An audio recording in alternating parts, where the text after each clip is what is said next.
Operation Sindoor పేరిట పాకిస్తాన్ ఉగ్రవాద స్థావరాలపై భారత్ విరుచుకుపడింది. క్షిపణులు ప్రయోగించి ఉగ్రవాద లక్ష్యాల్ని ధ్వంసం చేసింది. ఈ మెరుపు దాడులపై ప్రపంచ దేశాలు స్పందిస్తున్నాయి. ఇరు దేశాలు ఉద్రిక్తతలు తగ్గించుకోవాలంటూ అమెరికా, చైనా, బ్రిటన్లు కోరాయి. ఇజ్రాయెల్ మాత్రం ఈ అంశంపై సూటిగా స్పందించింది. దాడులు చేసి దాక్కుంటామంటే కుదరదని ఉగ్రవాదులను హెచ్చరించింది. పహల్గాం దాడికి ప్రతిచర్యగా ఆపరేషన్ సింధూర్ పేరిట పాకిస్తాన్ పాక్ ఆక్రమిత కశ్మీర్లోని 9 ఉగ్రవాద స్థావరాలపై భారత్ దాడులు చేసింది. అత్యాధునిక రఫేల్ యుద్ధ విమానాలతో క్షిపణులను ప్రయోగించి 9 ఉగ్రవాద స్థావరాల్ని నేలమట్టం చేసింది. ఈ ఘటనపై ప్రపంచ దేశాలు స్పందించాయి. ఈ ఉద్రిక్తతల్ని వీలైనంత త్వరగా ముగించాలని అమెరికా పిలుపునిచ్చింది. 2 శక్తివంతమైన దేశాల మధ్య యుద్ధాన్ని ఎవ్వరూ కోరుకోరని అన్నారు అమెరికా అధ్యక్షుడు ట్రంప్. భారత్, పాక్కు చాలా చరిత్ర ఉందని, ఈ 2 దేశాల మధ్య ఏళ్లుగా ఉద్రిక్తతలు కొనసాగుతున్నాయని, అయితే ప్రపంచానికి ఘర్షణలు వద్దని, శాంతి కావాలని డొనాల్డ్ ట్రంప్ అభిప్రాయపడ్డారు. No, it's a shame. We just heard about it just as we were walking in the doors of the Oval. Just heard about it.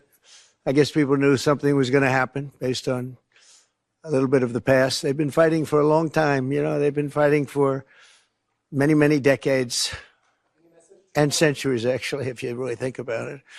ఈ ఘటనపై చైనా ఆచితూచి స్పందించింది. భారత్, పాకిస్తాన్ రెండూ తమకు పొరుగు దేశాలని, శాంతి, స్థిరత్వం, భవిష్యత్ ప్రయోజనాల కోసం ఇరు దేశాలు సంయమనంగా ఉండాలని కోరింది.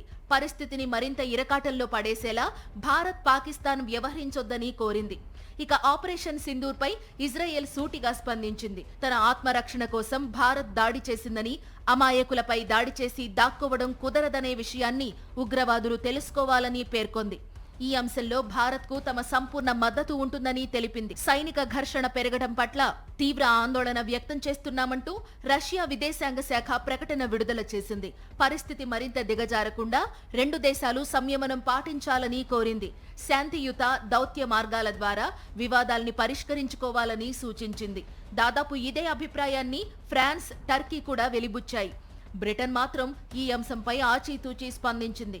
తమకు భారత్, పాకిస్తాన్ 2 మిత్ర దేశాలని, ఈ 2 దేశాలకు కావలసిన మద్దతు అందించడానికి బ్రిటన్ సిద్ధంగా ఉందని ఆ దేశ విదేశాంగ శాఖ ఓ ప్రకటనలో తెలిపింది. భారత్, పాకిస్తాన్ మధ్య ఘర్షణల్ని ప్రపంచం భరించలేదని యుఏఈ ఆందోళన వ్యక్తం చేయగా, 2 దేశాల సైనికులు సంయమనం పాటించాలని ఐక్యరాజ్య సమితి పిలుపునిచ్చింది.